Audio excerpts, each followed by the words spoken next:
Assalamualaikum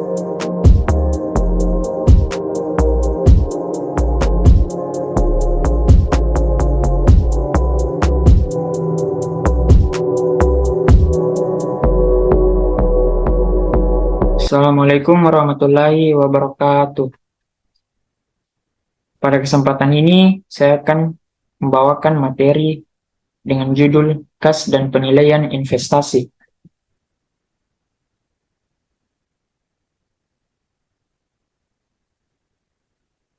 Pertama, sini ada kutipan dari Nick Candi. Jadi, Nick Candi ini merupakan seorang CEO dari perusahaan Forward AI. Ia merangkum pentingnya mengetahui arus kas masuk maupun juga arus kas keluar. Jadi kutipannya itu, semakin banyak pemilik bisnis mengetahui arus kasnya, semakin berdaya pula mereka. Artinya, makin banyak pemilik bisnis yang mengerti arus kas masuk mereka ataupun arus kas keluar perusahaan mereka, mereka bisa membuat atau mengambil keputusan yang lebih bijaksana dalam mengelola keuangan perusahaan. Mereka bisa merencanakan strategi keuangan yang lebih efektif dengan mengurangi resiko kekurangan dana. Jadi ini bisa diambil pedoman kita sebagai mahasiswa untuk mengetahui pentingnya arus kas pengeluaran kita dalam sehari-hari agar kita bisa membuat keputusan yang lebih bijaksana dalam mengelola keuangan kita dalam sehari-hari. Selanjutnya adalah pengertian kas. Jadi kas adalah alat pembayaran yang siap dan bebas dipergunakan untuk membiayai kegiatan umum perusahaan. Uang kas biasanya digunakan untuk membayar biaya operasional seperti gaji karyawan, pembelian bahan baku, pembayaran tagihan, dan lain-lainnya. Selanjutnya adalah pentingnya mengatur arus kas. Apa pentingnya mengatur arus kas? Dengan mengatur arus kas dengan bijak merupakan kunci untuk menjaga stabilitas, memenuhi kewajiban, dan menciptakan fondasi yang kokoh bagi pertumbuhan dalam bisnis. Jadi, mengatur arus kas itu sangat penting, karena arus kas adalah bisa dibilang darah kehidupan bagi bisnis. Dan mengelola arus kas dengan baik, perusahaan dapat memastikan ketersediaan dana untuk kebutuhan sehari-hari, seperti membayar gaji karyawan, pembelian inventaris, dan keperluan operasional. Juga bisa membantu dalam menghindari likuiditas yang buruk dan memungkinkan perusahaan untuk merencanakan pertumbuhan jangka panjang. Selanjutnya adalah arus kas. Jadi arus kas ini terbagi dua, yaitu cash inflow atau arus kas masuk dan cash outflow, arus kas keluar. Cash inflow ini merupakan sumber pemasukan kas perusahaan dari kegiatan transaksi yang menghasilkan keuntungan kas atau penerimaan kas bagi perusahaan. Sedangkan cash outflow atau arus kas keluar adalah arus kas yang terjadi sebagai hasil dari kegiatan transaksi yang mengakibatkan beban pengeluaran kas.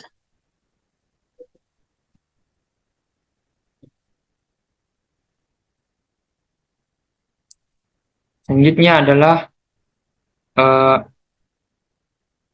jadi berdasarkan sifatnya arus kas masuk ini terbagi dua, yaitu kas yang bersifat rutin dan kas yang bersifat tidak rutin. Pada cash inflow contohnya, kas yang bersifat rutin adalah penerimaan kas dari hasil penjualan secara tunai, penerimaan piutang yang telah dijadwalkan sesuai dengan penjualan kredit yang dilakukan, dan lain-lain.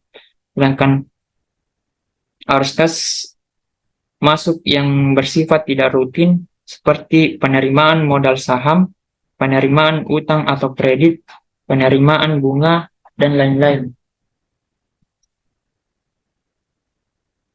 Selanjutnya adalah cash outflow. yang bersifat rutin seperti pengeluaran kas yang dilakukan untuk membeli bahan baku dan bahan pembantu, membayar upah dan gaji, membeli peralatan kantor habis pakai, dan lain-lain.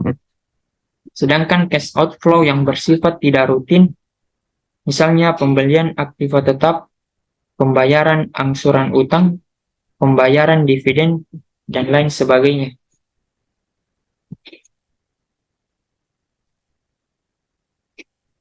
Adapun contoh dari cash inflow, yaitu yang pertama, hasil penjualan produk dan jasa, penagihan piutang, penjualan aktiva tetap, pinjaman atau hutang dari pihak lain, dan yang terakhir adalah dividen investasi.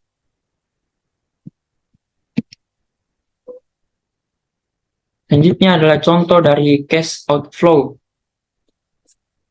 Yang pertama yaitu pembayaran gaji. Yang kedua, pembayaran bunga.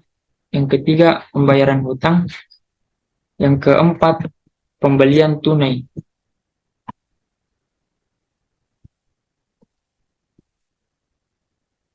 Selanjutnya adalah laporan arus kas.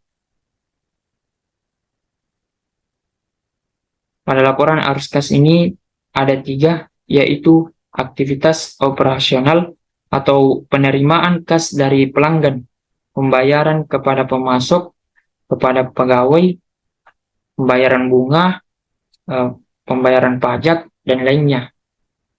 Kedua, aktivitas investasi.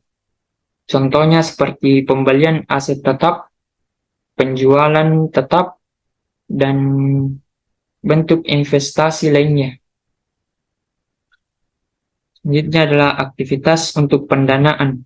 Contohnya ini seperti laporan arus kas masuk dan arus kas keluar yang terkait dengan aktivitas pendanaan atau pembiayaan yang dilakukan oleh perusahaan.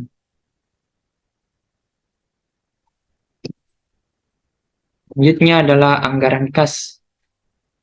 Anggaran kas adalah gambaran atas seluruh rencana penerimaan dan pengeluaran uang tunai yang bertalian dengan rencana keuangan perusahaan dan transaksi lainnya yang menyebabkan perubahan-perubahan pada posisi kas atau menunjukkan aliran kas pada periode tertentu. Jadi tujuan dari anggaran kas ini yaitu yang pertama, mengetahui kelebihan dan kekurangan kas pada waktunya, juga untuk menentukan kebutuhan atas kelebihan kas yang tidak digunakan untuk investasi. Yang kedua adalah dipakai sebagai alat pemantau posisi kas secara terus-menerus. Selanjutnya adalah penilaian investasi. Jadi pada penilaian investasi ini ada 3 metode yang digunakan. Yang pertama adalah metode ARR atau average rate of return. Yang kedua metode ROI, return or investment. Yang ketiga metode PP atau payback period. Yang pertama adalah metode ARR. Metode ARR ini merupakan metode penilaian yang digunakan untuk menghitung besaran rata-rata laba yang diperoleh setiap tahunnya dari suatu investasi. Rumusnya, rata-rata laba setelah pajak dibagi rata-rata investasi, kemudian dikali 100%. Adapun contoh soalnya yaitu, misalnya, perusahaan B menyediakan fasilitas dengan membeli kendaraan bagi para karyawan. Biaya transportasi $400.000 dan dihargai dengan $800.000 pada akhir 5 tahun. Bagaimana pengembalian investasi kendaraan perusahaan B? Penyelesaiannya yaitu yang pertama, mengurangi biaya transportasi pada periode akhir 5 tahun dengan biaya transportasi awal. Hasilnya $80.000. Kemudian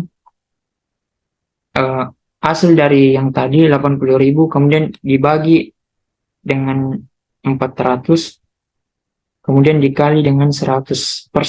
Hasilnya adalah 20%. Selanjutnya adalah metode ROI. Di metode penilaian ini digunakan untuk menghitung keuntungan dengan membagi hasil pendapatan dari penanaman modal. Jadi kita bisa mengetahui efisiensi serta evaluasi dari kegiatan investasi. Adapun rumusnya yaitu nilai saat ini dikurangi dengan nilai asli dikali 100%. Contoh soalnya, misalnya Iksan membeli 25 lot saham yang dijual sebesar 5 juta oleh perusahaan A di tahun 2021. Kemudian pada tahun 2022 Iksan melepas kepemilikan saham tersebut senilai 7.500.000. Maka berapa keuntungannya? Penyelesaiannya 7.500.000 dikurang 5 juta. Kemudian dikali 100%. Hasilnya adalah 50%. Maka dapat disimpulkan bahwa keuntungan yang Iksan peroleh dalam waktu 1 tahun adalah 50%.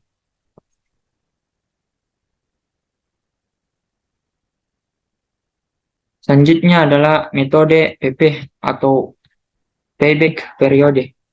Jadi metode ini digunakan untuk menghitung seberapa lama investor akan mendapatkan kembali modalnya.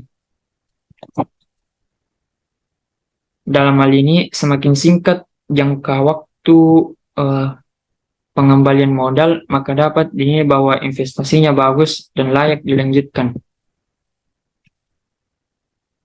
Contoh soal metode PP. PT Persada ingin membeli mesin produksi agar bisa meningkatkan jumlah penghasilan barangnya. Diperkirakan harga mesinnya adalah 220 juta dan pemasukan keuntungan arus kas bersih di perusahaan sebesar 55 juta. 55 juta per tahunnya. Maka berapa lama rencana investasi untuk membeli mesin produksi tersebut? Penyelesaiannya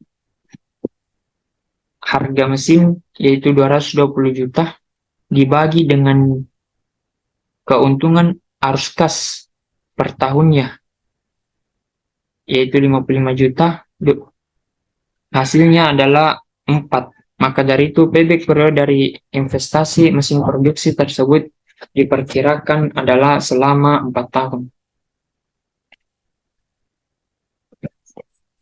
Itulah tadi presentasi yang sempat saya bawakan. Apabila ada kata yang salah, mohon dimaafkan. Billahi taufiq wal hidayah. Wassalamualaikum warahmatullahi wabarakatuh.